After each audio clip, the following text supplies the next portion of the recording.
When the onset of the orcs caught the host at unawares as they marched southwards and the ranks of the Eldar were giving way, he sprang forward and hewed a path through the foes. Today, we narrate the life and story of Argon, the son of Fingolfin. Argon is speculated to have been born between 1362 and 1495 of the Years of the Trees in Eldamar, to Fingolfin, the son of Finwë, the king of the Noldor, and Anaire, a Noldorin lady. He is the youngest of 4 children, having 2 elder brothers, Fingon and Turgon, and 1 elder sister, Arudel. When Argon is fully grown, he turns out to be the tallest of all the children of Ilúvatar to ever live, save only Thingol Greycloak, the king of Doriath and father of Luthien. Arakano was the tallest of the brothers and the most impetuous. His name in Quenya is Arakano, which means High Chieftain. This name is the Amilese or mother name of his father, Fingolfin, which was given to him by Argon's grandmother, Indis the Fair. Fingolfin in turn gives this name to his youngest son. Argon is the Sindarin form of Arakano, but he never uses it in his life, as this form of his name is devised much later for him in the records. It is recorded that it would prove to be popular for Argon, and the Eldar would eventually use this name for him. But the Sindarin form Argon was often later given as a name by Noldor and Sindar in memory of his valor. During his life, Argon, like his eldest brother, Fingon, never marries, nor does he ever have children. Findecano, who is Fingon, had no wife or child, neither had Arakano. Through his father's brothers, Fëanor and Finarfin, Argon has many cousins, some of which would play a pivotal role throughout the history of Middle-earth, such as Maedhros and Maglor, and Finrod and Galadriel. While Argon is still at a young age for an elf, turmoil befalls Valinor. Melkor is allowed by the Valar to roam around Aman, and he seizes this opportunity to spread lies throughout the House of Finwë, causing a rift between Argon's father, Fingolfin, and Argon's uncle, Fëanor. Afterwards, Melkor and Ungoliant destroy the 2 trees of Valinor. Melkor slays Argon's grandfather, Finwë, and after stealing the Silmarils, Fëanor's greatest creation, they escape through the Helcaraxe, the Grinding Ice, to Middle-earth. Then Fëanor, seeking revenge from Morgoth, starts a rebellion, and with his sons, he swears an oath to regain the Silmarils.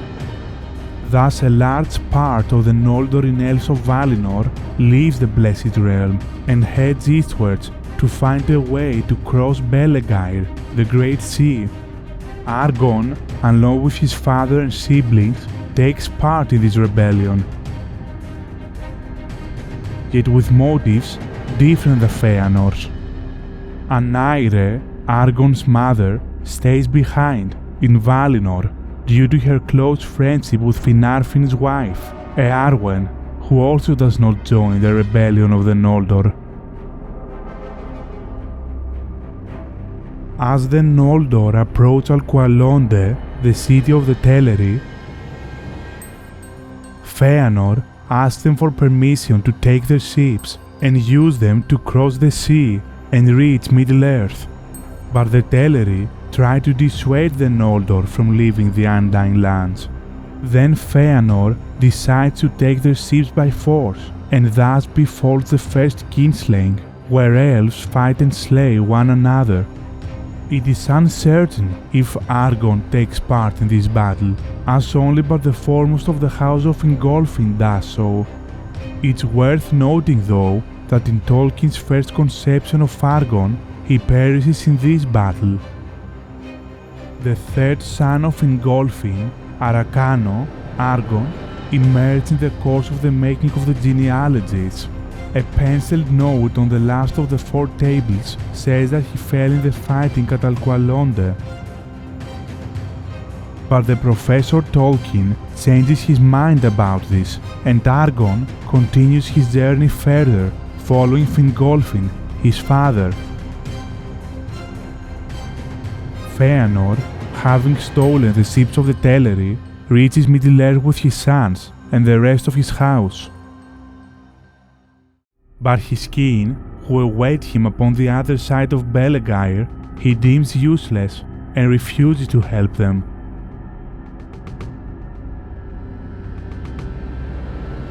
As a result, Feanor burns the ships.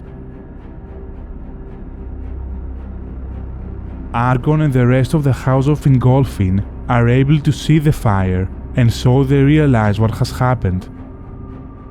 And Fingolfin and his people saw the light afar off, red beneath the clouds, and they knew that they were betrayed.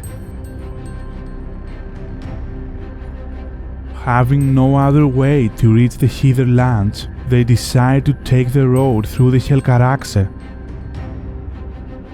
which lies in the far north of Arda. Argon, together with his family, leads his people through this almost impassable land. The fire of their hearts was young, and led by Fingolfin and his sons, and by Finrod and Galadriel, they dared to pass into the bitterest north, and finding no other way, they endured at last the terror of the Helcaraxe and the cruel hills of ice. Few of the deeds of the Noldor thereafter surpassed that desperate crossing in hardihood or woe. At last, although many perished due to the hardships of the road, they set foot on Middle-earth in year 1 of the First Age.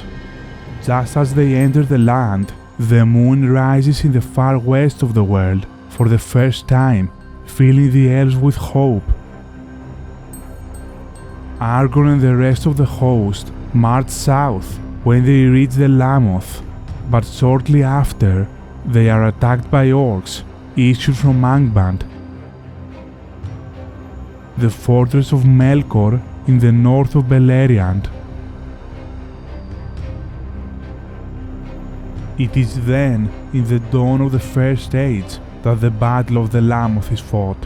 The orcs make a surprise attack upon the host of Fingolfin, but the elves are rallied thanks to Argon's bravery and sacrifice.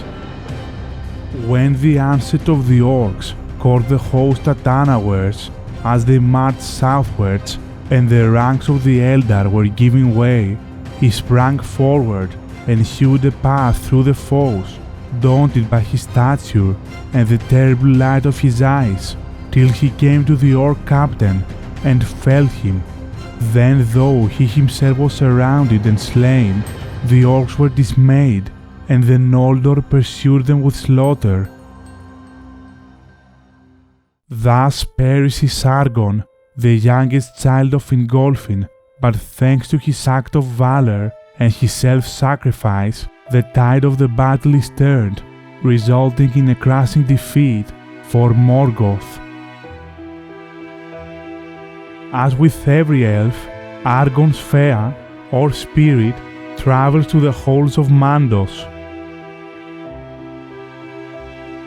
waiting for the moment to be reincarnated and to walk again in the pathways of the elven cities in Valinor. Thank you so much for watching. We'll see you in the next one on Mae Govannen. Namarie.